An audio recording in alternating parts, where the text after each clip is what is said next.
Alright, now the next lesson is called purling. We're going to show you how to purl. So far, all we've done is knit this particular piece, but now we're going to purl. If you remember, knitting, we went through the front way of the loop, and then we went around the back like this.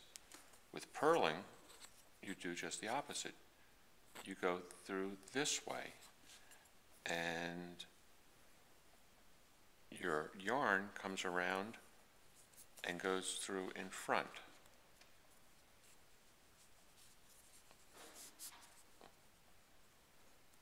So there's your first purl stitch. Again, you come in front, you go around in front, second stitch, and so forth.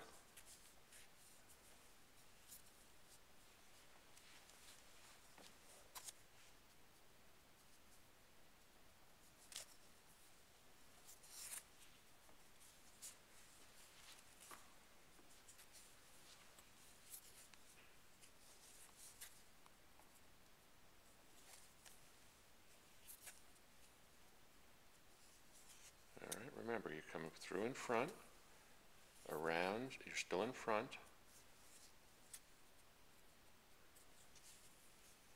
and you keep going until you get to the end of the row.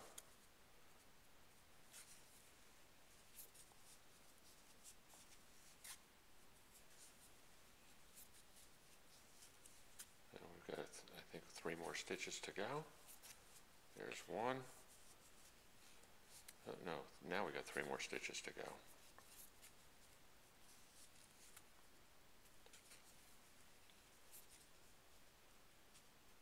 And knit the next row. All right, now that we have just purled a whole row, and when we look at it, let's get it. All right. Now the next row we're going to knit. And we're going to show you what happens when we knit, we purl, knit, purl, and knit.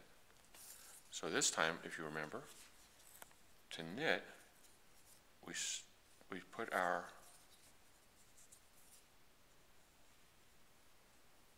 needle behind, we come behind, right? Do you remember that? Yep. Okay. And now we'll do a whole row this way.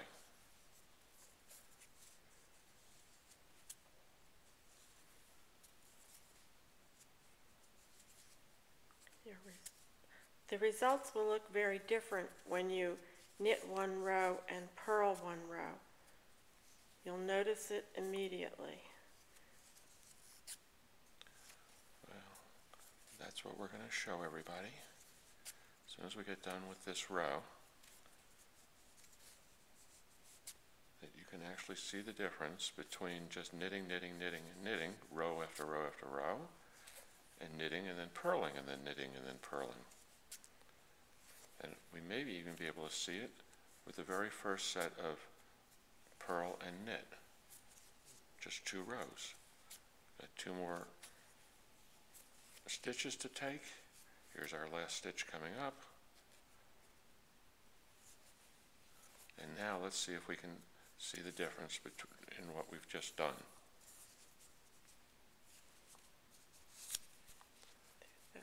In fact, it is quite obvious. Let's see the other side. See how obvious that is? That's knit and purl. This is just knit.